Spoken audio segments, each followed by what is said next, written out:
안녕하세요, 시청자 여러분. 헤리티지의 정은지 변호사입니다. 오늘은 이혼소송에서 가장 중요한 두 가지 재산 분할과 위자료에 대해서 이야기해 보려고 합니다. 이 주제는 많은 분들이 궁금해 하시는 부분이기도 하니 끝까지 함께 해 주시기 바랍니다.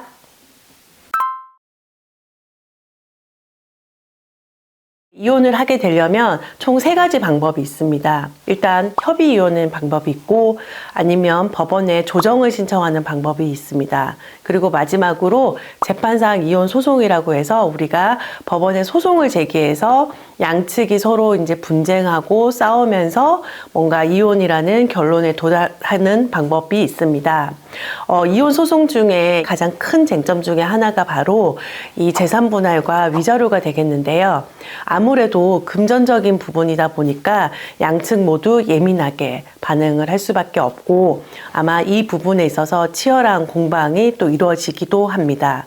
그래서 오늘은 이 두 가지 재산 분할과 위자료에 대해서 조금 차근차근 설명을 드리겠고요. 앞으로 혹시 내가 이혼 소송을 제기하는 사람이 되었던 아니면은 이혼 소송을 제기당하는 또 사람이 되었던지 간에 어떠한 측면에서든 재산 분할과 위자료에 있어서 우리가 현명하게 대처할 수 있는 그 노하우와 방법을 알려드리도록 하겠습니다.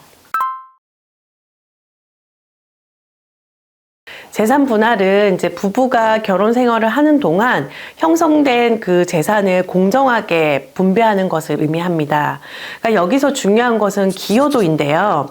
기여도에는 경제적 기여뿐만 아니라 가사 노동이나 아니면 자녀 양육과 같은 비경제적 기여도 포함이 됩니다. 예를 들어서 한쪽 배우자가 경제적 기여를 많이 했다고 하더라도 다른 쪽 배우자가 가사 노동이나 아니면 자녀 양육을 전담했다고 한다면 그 기여도는 동등하게 인정을 받을 수 있습니다. 그래서 법원은 이러한 점들을 모두 고려를 해서 재산 분할 비율을 결정하게 되는 것입니다. 다만 이 기여도라는 것은 혼인 기간에 따라서 다르게 인정이 될 수 있습니다. 그러니까 예를 들어서 5년 이하의 결혼에서는 단기 결혼이라고 하는데요. 이 기간 동안에는 경제적 기여가 비경제적 기여보다 더 중요한 요소로 작용을 하는 거고요. 반면 5년에서 15년 이상 중기 결혼, 또 15년에서 뭐 그 이상 20년, 30년 이상의 장기 결혼에 있어서는 비경제적 기여도 모두 중요하게 고려 대상이 될 수 있습니다. 자, 그러면 실제로 이혼 소송에서 기여도는 어떻게 결정이 될까요?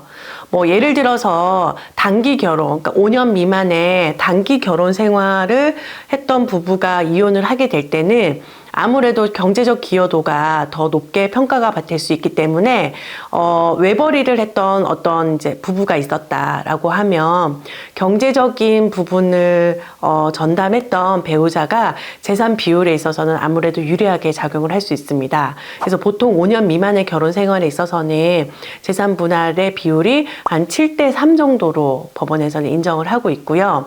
반면에 장기 결혼에 있어서는 비경제적 기여도 크게 인정을 받을 수 있기 때문에 그래도 특별한 사정이 없으면 비경제적 기여를 했던 분들, 그러니까 뭐 가사 노동을 전담했거나 자녀 양육을 전담했던 분들도 50대 50의 재산 비율로 재산 분할을 받을 수가 있습니다.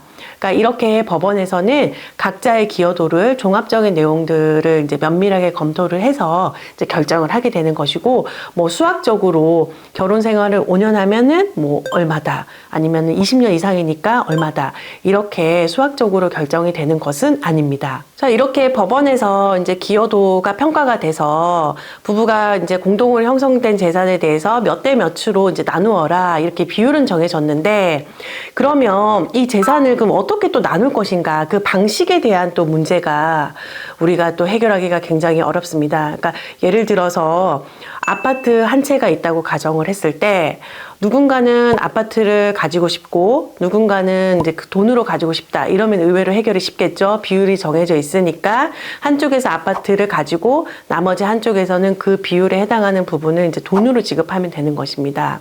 그런데 예를 들어서 서로 양측 모두 다 아파트를 가지겠다, 또는 양측 모두 아파트를 가지지 않겠다, 나는 금전으로 받겠다, 이렇게 서로 간의 의견이 서로 맞지 않은 경우에는 재판 과정을 통해서 이제 우리가 치열하게 싸워서 우리가 원하는 것을 이제 획득해야 되는 것입니다. 그리고 이제 우리가 이제 소송을 통해서 이제 재산 분할을 쭉 재판을 하는 과정에서 아무래도 이제 소송은 단기간에 결정이 되지 않고 그래도 1년 정도, 최소 1년 정도의 기간은 필요하기 때문에 이제 이 기간 동안 혹시라도 그 명의를 가진 한쪽 배우자가 재산을 뭐 다른데 처분을 해버리거나 아니면 아파트를 팔아넘길 수도 있잖아요. 그러니까 그런 것들을 또 방지하기 위해서는 사전에 미리 가압류나 가처분 신청 같은 것을 해두어서 아파트를 중간에 처분하지 않도록 그렇게 안전장치를 통해서 막아놓는 것도 매우 중요합니다. 부부가 이제 공동으로 아파트를 한 채 구입할 때 요즘에는 각자 2분의 1 지분씩, 그러니까 공동 명의로 하는 경우도 아주 많습니다. 그러니까 공동 명의로 해 놓은 경우에는 이미 5대 5로 지분이 나누어져 있기 때문에 그러한 경우는 이제 가처분이나 가압류까지는 이제 해놓을 필요가 없을 수도 있는데요. 만약에 이제 아파트를 하나 구입을 할 때 한쪽 배우자가 단독으로 그 명의를 취득하는 것으로 구입을 했다. 이러면은 아파트 명의 소유권을 가지지 않은 다른 측에서는 그 아파트에 대해서 가처분이나 아니면 가압류 조치를 취해 놓을 필요성이 있는 것이죠. 자, 위자료는 보통 우리가 모든 이혼 소송에서 위자료가 다 이제 인정이 되고 위자료를 받을 수 있는 것은 아니고요.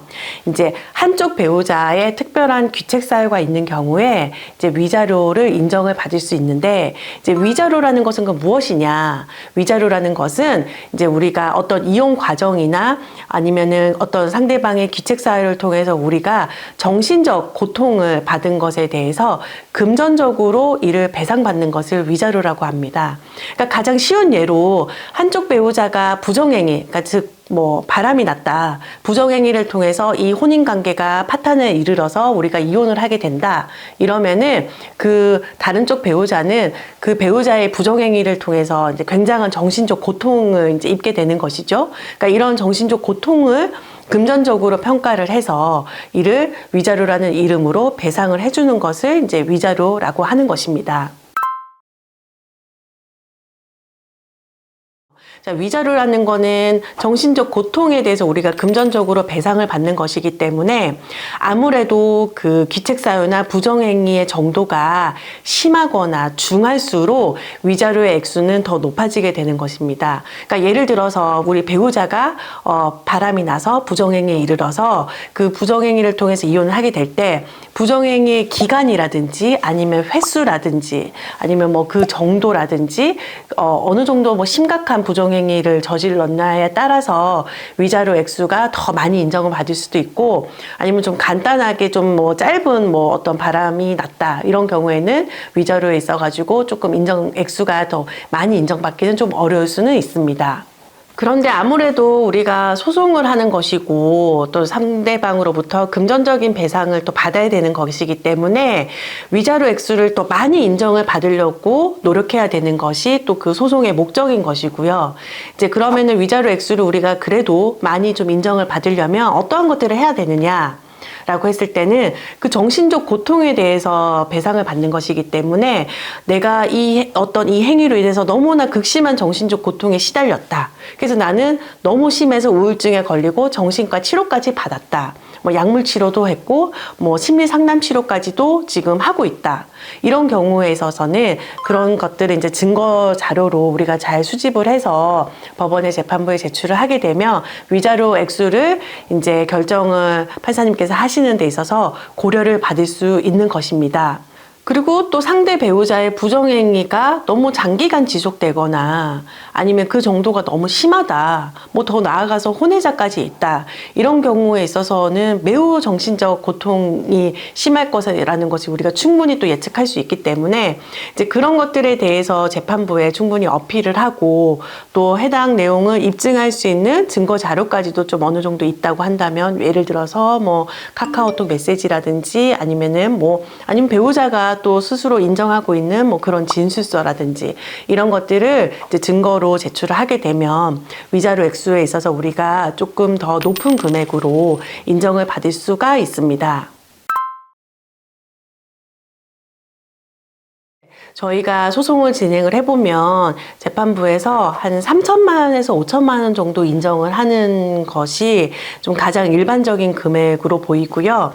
아주 이례적으로 뭐 1억 원 정도까지도 인정을 할 수 있겠지만 일반적으로는 5천만 원 미만 정도 선에서 결정이 된다고 볼 수 있겠습니다. 오늘은 이혼 소송에서 가장 중요한 재산 분할과 위자료에 대해서 이야기해 보았습니다.